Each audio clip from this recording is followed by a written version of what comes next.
Today's guest is Octavia Spencer. She won an Oscar for her first big film role in The Help, playing a maid in Mississippi in 1963. She was nominated for an Oscar for her role in Hidden Figures as the head of a unit of African-American female mathematicians doing calculations for NASA to help launch the first Americans into orbit. She also received an Oscar nomination for her performance in The Shape of Water, which won an Oscar for Best Picture. Now she's starring in the Netflix limited series Self-Made, which is inspired by the life of Madam C.J. Walker, who was born in 1867 on a plantation in Louisiana to parents who had been slaves.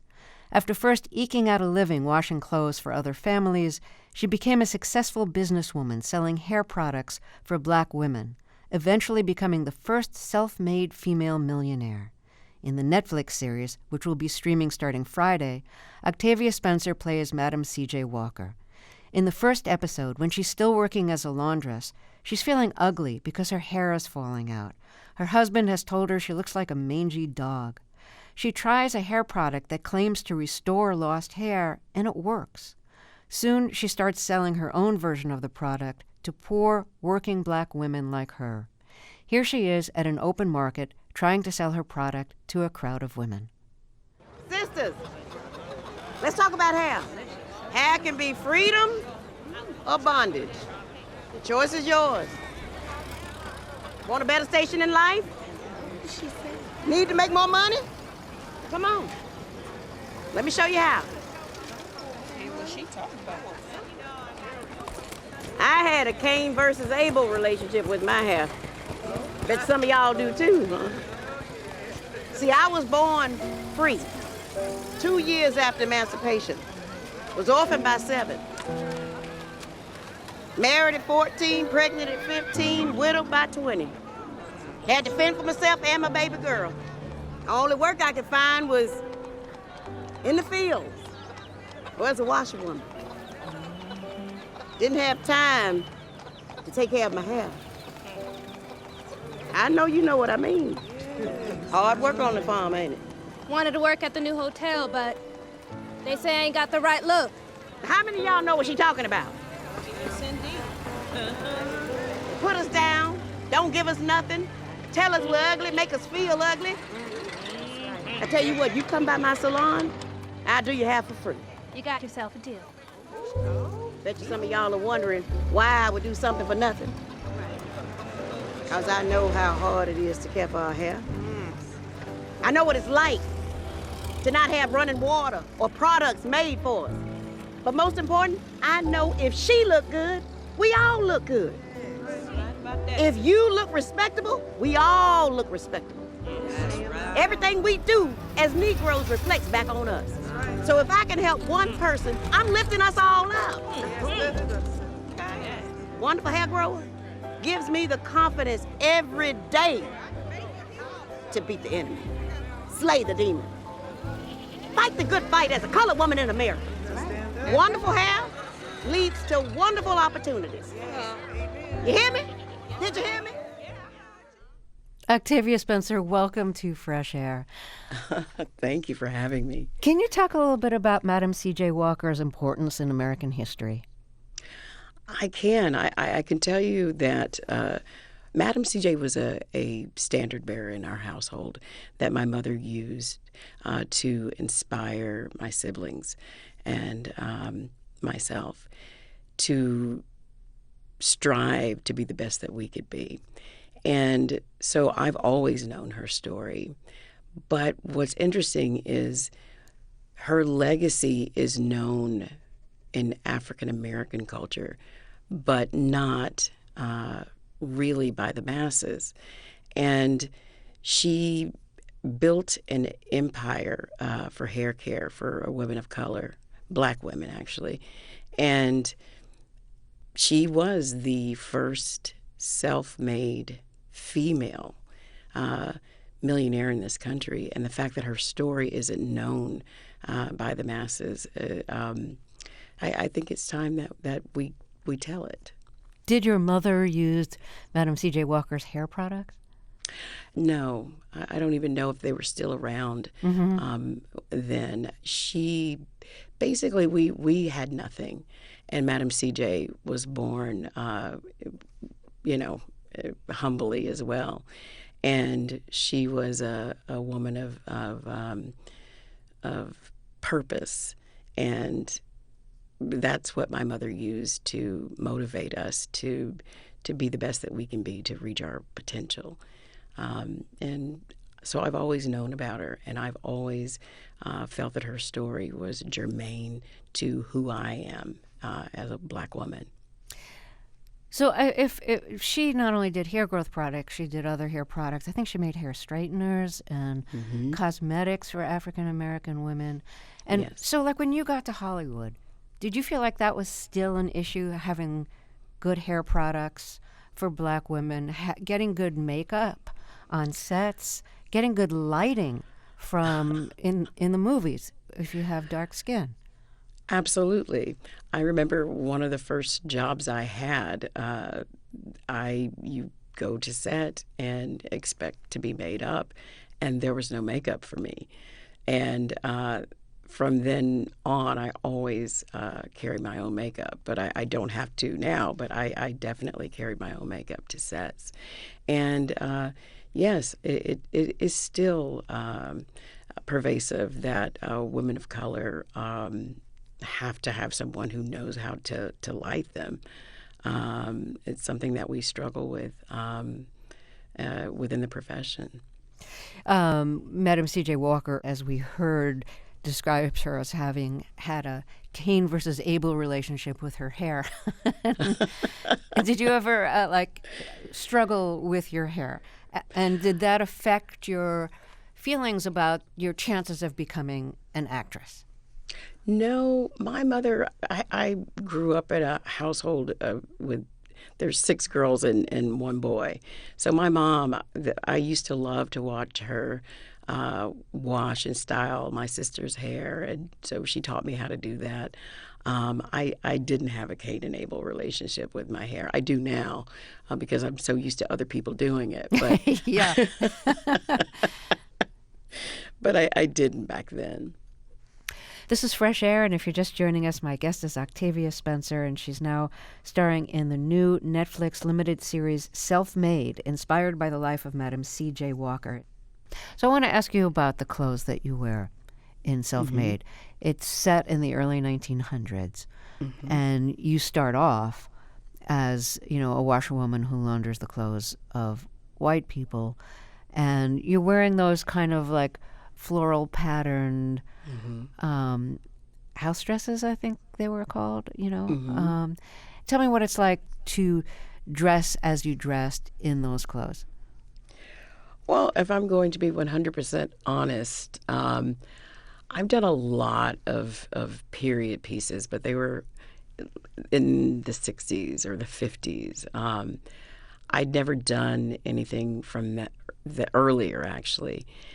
I didn't realize that I wouldn't like the costumes, and I don't mean the style. I mean the fact that women had to be so covered up. I mean everything, the gloves and the long skirts and the petticoats and the hats. And for a person who is claustrophobic, I didn't realize how claustrophobic the costumings would feel, especially with the corsets on and all of that. So the clothes were really constricting in a way that I did not enjoy. They were beautifully, beautifully done, but I was not a fan. And I understand bra burning. I would say I would corset burn and petticoat. I would burn the petticoats. It was just ridiculous what women had to wear. And the stockings and the little boots. So you are in the amazing position of having like your first big role win you an Oscar for Best Supporting in The Help, which for listeners who haven't seen it is from the point of view of a white journalist writing a book about a couple of African American women in the South working as maids for wealthy white women. It was based on a novel by a friend of yours, Catherine Stockett, who told you played one of the maids, and she told you that this character was based in part on you, not on your work, but on what? On what aspects of you did she draw? Well, I didn't know Catherine. She was actually very good friends with Tate Taylor, the director and writer of The Help. And I had met her once, and it was while we were in in New Orleans, and it was summer, and I was on a diet, which those two things really didn't bode well for Tate, because we were doing like some sort of tour, and it was hot in August, and so I was actually very haughty. And I think as she was basically writing The Help, she really didn't have a grasp of who Minnie was, or her physicality. And I think she saw this part of my personality that was, I'm the type of person, I'm a straight shooter. And that's kind of, I think, what she drew from. But we didn't really know each other. I think it was just a surface part of what she drew from. So at what point did you find out that she drew from you to create the role that you ended up playing? She asked me to read the manuscript, and let me tell you, when you move to Hollywood, everybody has a manuscript, and it's usually terrible. And this is the manuscript for the novel. For the novel, and she asked me to read it, and I just kept putting it off. And one night I sat down and read it, and the way she got me to read it, actually, she said, "Well, I wrote this, and I'd love for your opinion, and I loosely based Minnie on you." And of course, my curiosity was piqued, but it was such a thick manuscript, and I'm thinking, if this is terrible, I do not want to waste my time. And of course, it wasn't terrible. I found it very interesting, and I literally read the book in one sitting. And at what point did it get offered to you as a role in the movie adaptation?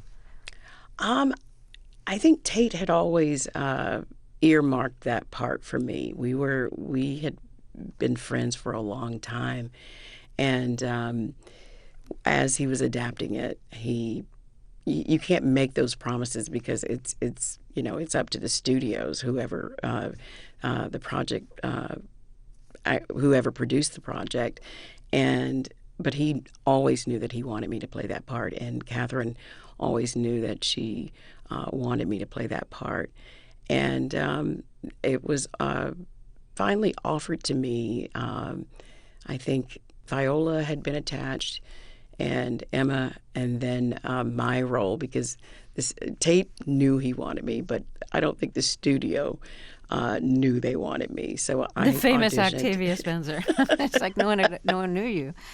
No one knew me, and there were so many other people that whose name they did know, but I was certainly grateful that the DreamWorks decided that they wanted me to portray Minnie, but it was because of Tate and Brunson Green, who's also a dear friend, and Catherine and I have, of course, become friends subsequently. But it was the role of a lifetime. There were decades in Hollywood when the roles that black women got were maids. Mm-hmm. And there were very few roles available to African American women. And that has left some African American actresses feeling like, I don't want to play a maid. Mm-hmm. So did you have any reservations about that? Now, this is a kind of special case because you liked the novel. You were part of the inspiration for the novel. A dear friend of yours was directing the movie adaptation of the novel. So it's kind of special. But, did you have any reservations? Not at all, because I think these women represented real people in our society, people who did noble work. And it was like your mother, I may add. Well, like my mother, like so many people, who facilitate the lives of other people. And I would be remiss if I somehow looked down or found myself superior in any way. I thought that character was well-rounded. She had a wonderful arc in the book, and I was honored to play her. And I can tell you, I would play a maid. I would play a maid again if the role were better than the character from The Help. Well, let's take a short break here, and then we'll talk some more. If you're just joining us, my guest is Octavia Spencer, and she's now starring in Self-Made, inspired by the life of Madam C.J. Walker. It's a Netflix limited series. We'll be right back. This is Fresh Air. This is Fresh Air, and if you're just joining us, my guest is Octavia Spencer, and she's now starring in the Netflix series Self-Made, inspired by the life of Madam C.J. Walker. It will be up on Netflix on Friday. In The Help, like the most famous scene is when you have presented a chocolate pie to the woman whose employee you have been, and in an act of revenge, you bake your excrement into the chocolate pie and tell her after she's eaten a bunch of it and talked about how delicious it was. And she, of course, is horrified afterwards and runs to the bathroom. I'm wondering if that scene was like nauseating to shoot, even though it was not, there's no excrement for real in the pie. It was, I had to be quite honest with you. When I read the book or the manuscript, that was the one thing that I think if Minnie had done that, I don't think that she would have revealed it. I think that would have been her little secret. But it's just, okay, why do you say that? That's a really interesting well, perception, because I think. people, I mean, it was during the 60s, and people were killed for far fewer infractions, I think. That was just one of those things. I don't think she would have put her family in jeopardy or her own life in jeopardy. So it was one of the, and I voiced that to Catherine. But it was definitely one of the things that I loved the book, but that was the one thing that stuck out for me. But actually filming it with Bryce, I mean, Bryce is an amazing actress, and we had so much fun with Sissy, who, one of my favorite actresses of all time. Sissy Spacek, we had a lot of fun shooting the scenes. So how did it feel to you when your suggestion that Minnie would not have done this was rejected?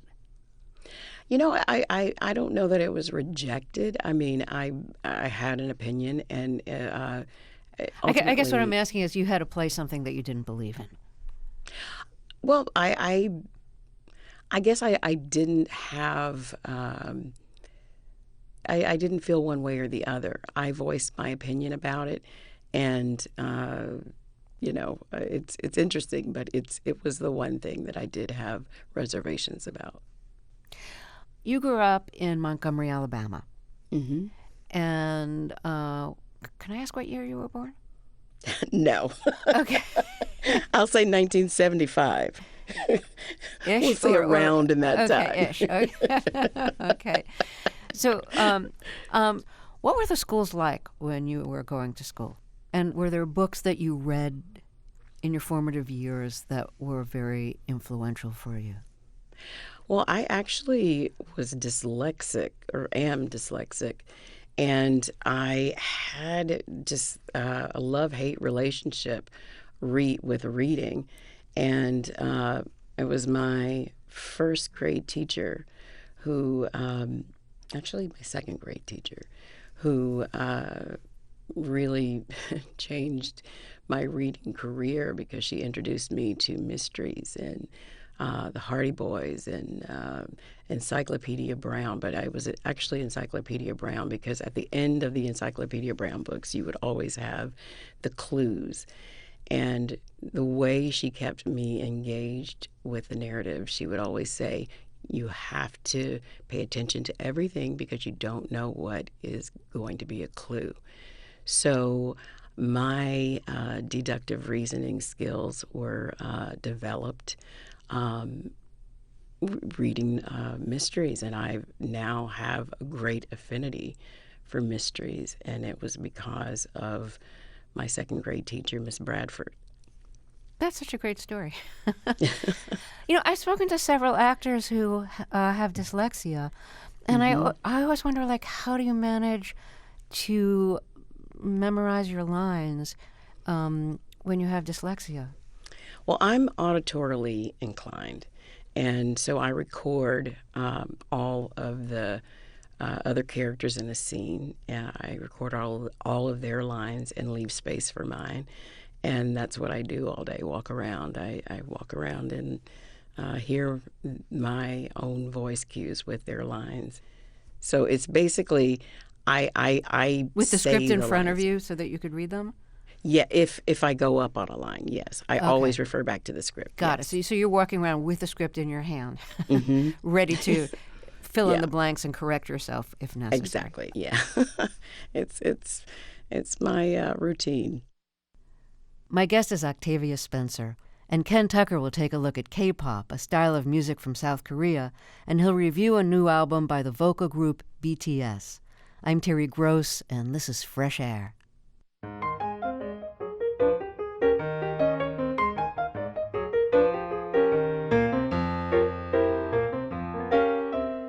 Support for NPR comes from this station and from Whole Foods Market, with a commitment to offering sustainable wild-caught or responsibly farmed seafood to minimize the impact on the environment. Learn more at WholeFoodsMarket.com. And from Columbia Records, releasing Gaslighter, the new album and single from Dixie Chicks. The title track is streaming everywhere now, and the new album will be available on May 1st. Dixie Chicks are on tour this summer.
This is Fresh Air. I'm Terry Gross.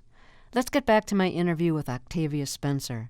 She won an Oscar for her performance as a maid in The Help and was nominated for Oscars for her performances in The Shape of Water and Hidden Figures. Now she's starring in the Netflix limited series Self-Made, which will start streaming Friday. It's inspired by the story of Madam C.J. Walker, who was born soon after the Civil War to parents who had been slaves. In the early 1900s, she sold and manufactured hair products for African American women and became the first self-made American woman millionaire. Octavia Spencer grew up in Montgomery, Alabama. So as I hear you talk now, I'm not hearing a Southern accent. I've heard you with Southern accents in some of your roles. Did you have an accent when you went to Hollywood? Is that something that you lost or that you never had, but that you knew well enough so that you could call on it as needed for performances? Well, one of the ways that I paid for college was through oration and speech competitions. And that's one of the things that you do. You lose your accent. And only, for me, I lost my accent only to find it again in Hollywood. I mean, the only people I know, the only women I knew growing up were Southern women. So most of the characters I play will likely be Southern if they're from a certain class. If so it's I pick it up, I lose it, and if I'm around Southern people, it definitely comes back quite easily. So how did oration speech competitions pay for your college? There were monetary prizes for a few that you would enter. It wasn't a great deal of money, but for me, there were scholarships involved, but small monetary, and you pieced them together help pay for college. At least that was my way. So what are some of the topics that you had to orate about? Oh, man, I I can't even remember. I think, actually, I remember excellence, Black excellence. I definitely remember one that was about Black excellence. Do you think that the oration speech competitions were helpful in terms of having an acting career? I mean, it's kind of a performance, and you have to do it in front of an audience. Well, I actually am not the best in front of an audience. I have severe stage fright, so I had to confront that. And public speaking, I always get extremely nervous before any speech that I have to do, and that has not dissipated at all. And so I had to embrace the fact that I will likely always have stage fright. My impression is that you first thought really seriously about acting after seeing the movie The Long Walk Home being shot in Montgomery, Alabama, where you lived. So, and you managed to work your way into working on the film, I think, as an intern. How did you talk your way into working on the film? Oh, I annoyed them. You annoyed them. When I found out where the production offices were, I went by every day to tell them, that I needed to work on that film, and they were so annoyed that they knew that I was going to continue to come back if they didn't give me a job. And so I was paid $100 a week as an intern, and it was, I don't think I had ever been happier about anything. So what was your job as an intern? As an intern, I worked in the extras casting office, and we did the open calls and signed people up, and they all had their period costumes, so they had to come in for their costume fitting. So I was there monitoring that. And then when we actually filmed, I kind of was the extras wrangler. So I had to keep them entertained. And what I would do is make these certificates, because all the extras wanted was to meet the actors. And so I would get the actors to sign about 10 certificates. And then in Extras Holding, we would have talent contests, and the extras would vote for each other, and the best ones would get the prize, which were the signed the certificates by the actors. And this was all your idea? That was all my idea. Well, I mean, if they're going to be there for 12, 13 hours, you have to keep them entertained so they would come back, especially for continuity and large crowd scenes. And it was usually just for those days that that I did the certificates. So at what point did you decide to go to Hollywood? Well, working on all those projects, the one thing that always happened, my boss would do the location casting and the extras. And the directors would always have like a one-line part that they were trying to cast, and they would always refer to me like, get someone like Octavia. And then they would ask me to read for stuff, and I was actually, I guess, too shy or nervous to audition, and so I would always turn the parts down or the audition down. And then we were working on A Time to Kill in Mississippi, and Joel Schumacher was the very first director who didn't ask me to read for something. And so I went to him. It made me actually more proactive. I had to go to him and ask him to read for the part of a woman who started the riots. I don't know if you remember the movie. And he said, "No, your face is too sweet to start a riot. You should read for Sandy's nurse." And he gave me the part, and I went on to play about 32 nurses in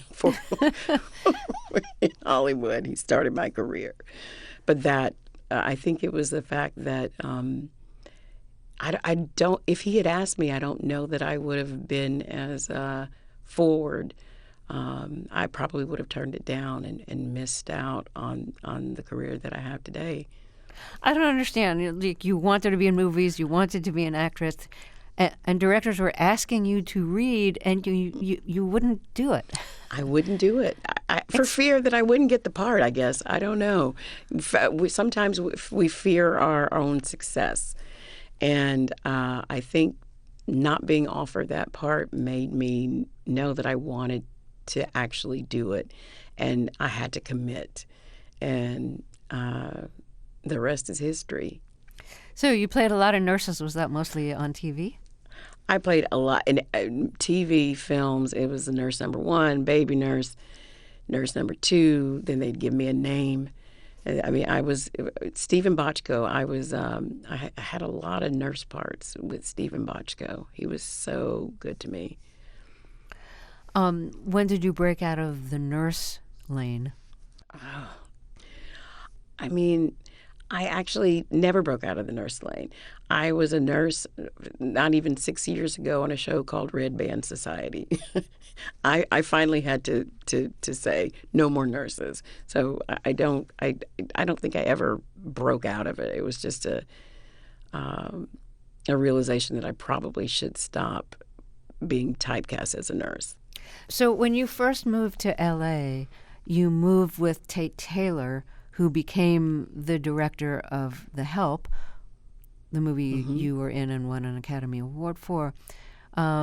So what did you do to find a place when you first got there? Did you have money from your film jobs in Alabama? I had $3,000 to my name, which I mean, when I think back on it, well, he had a house sitting job. And then when I found out he had a house sitting job, I thought, well, I can get a house sitting job. And so I got a house sitting job. How'd you do Tate that? was sort of,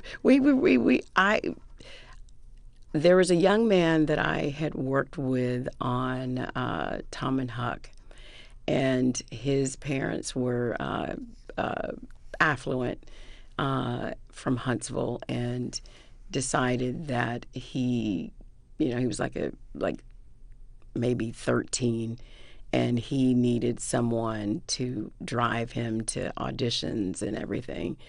And so I house sat for the parents and drove him from time to time to auditions when he needed that. So I was able to live for free and pocket my money from my day job. Good deal. Yeah, it was a great deal. It's probably a very nice house. I recommend it.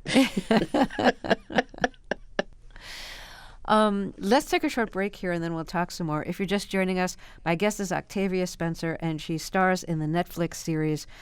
It's a limited series called Self-Made, inspired by the life of Madam C.J. Walker. It begins on Friday. We'll be right back. This is Fresh Air. This is Fresh Air, and if you're just joining us, my guest is Octavia Spencer, and she's now starring in the new Netflix limited series Self-Made, inspired by the life of Madam C.J. Walker, and it will be on Netflix starting Friday. I want to ask you about your film Fruitvale Station, which is based on the 2009 shooting of an unarmed black man, Oscar Grant, at a BART station, a Bay Area transit station in Oakland. He was shot by a BART police officer. You'd played the young man's mother, who feels so guilty after he shot because the mother had said, "Don't drive, take the train. It'll be safer." And of course, he's killed on the train. Did this story have special significance for you? It did. I have nephews, and I just remember when I would go home for Christmas back to Alabama, I would always worry as they grew up and would go out with their friends. I would always get a pit in my stomach. And I imagine that most black mothers do or have those same feelings. And when I read the script for Fruitvale Station, I knew that I had to play that role, not just for myself, being an aunt, but for all black moms who have that pit in their stomach every time their child leaves the house. The film had such resonance because there was so much going on that related to the film. And after the film came out, Michael Brown was shot. Other young men were shot in ways that the whole nation knew about it because it became national stories. Sometimes it was captured on cell phone video, and awareness of what was happening to young black men who were unarmed and getting shot by police. Awareness of that really grew, especially among white people who weren't as aware of it as African Americans were. And I wonder if, in retrospect, that made the film even more meaningful for you because it had such social and political resonance. Absolutely. I hoped that by telling Oscar Grant's story, that gun violence and the relationships between young black men and policemen, those types of instances where violence occurred would diminish. But sadly, I think I think the impact for me, it felt as if things escalated, and it's a club I think no one wants to be a part of. A mother who loses a son to police brutality or gun violence. It's one of those projects that will always be special to me. You helped save the film. The film had run into funding problems. You helped rescue it from the funding problems. What were you able to do? Well, that movie was made for, the budget was $900,000. And $150,000, they lost $150,000, which was a lot of money if for a $900,000 budget. So what I did was I put in some money, and I called, Catherine Stockett and a couple of people that I knew. She wrote the novel, The Help.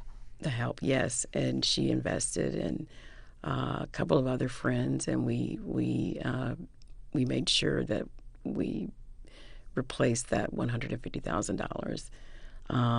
And I also, they had me in this amazing hotel. I just sort of, I don't think I allowed them to pay me. We just put that money back into the pot. And they gave me an executive producer credit, Forrest Whitaker and Nina Yang Bon Jovi, for actually helping to bridge the money gap. And I'm sure nobody regretted it, and that everybody got paid back and then some. And then some. We did. One of the issues that you've fought for in Hollywood is equal pay for women and equal pay for black women. When did you realize that you weren't getting the same amount that white women doing the equivalent work were getting? Oh, well, that was apparent from the start. I mean, you can tell what an actor gets by what they receive on the sets. No one's actually going to tell you what they make, but you can tell. I mean, we all knew because what happens is when they're putting together a production, they would cast the male lead, the white female lead, and then they come to you, and it's like, well, we've given out all of our dollars, so here's the change, and that's usually, by the time they get to you, you know that there's very little money, and I just knew that I wasn't going to take that much longer, especially with what I've been able to achieve as an actress. And, women that I've worked with, Viola Davis, Taraji Henson, Jada Pinkett Smith, I mean, we all talk, and we started talking numbers and realized that there definitely was a disadvantage that women of color receive with regard to pay. And we shared information, and we I'll learn how to speak up and say exactly what we want and dictate the terms that we need it in our negotiating process. When was the first time you stood up for more? Actually, I always fight for every single job. We always fought for a raise, always. And we always got a raise with every single job because I'm always prepared to walk away. And sometimes I've had to walk away because the productions won't budge, and I'm fine with saying no. And I think a lot of people lose the advantage in the negotiating process if they are not willing to walk away. And I'm always willing to walk away. Octavia Spencer, it's been a pleasure. Thank you so much for coming on our show. This was so fun for me. I'm such a fan. Thank you for having me. Oh, thank you so much. Octavia Spencer stars in the new Netflix limited series Self-Made, inspired by the life of Madam C.J. Walker. Fresh Air's executive producer is Danny Miller. Our technical director and engineer is Audrey Bentham. Our associate producer of digital media is Molly C.V. Nesper. Roberta Shorrock directs the show. I'm Terry Gross.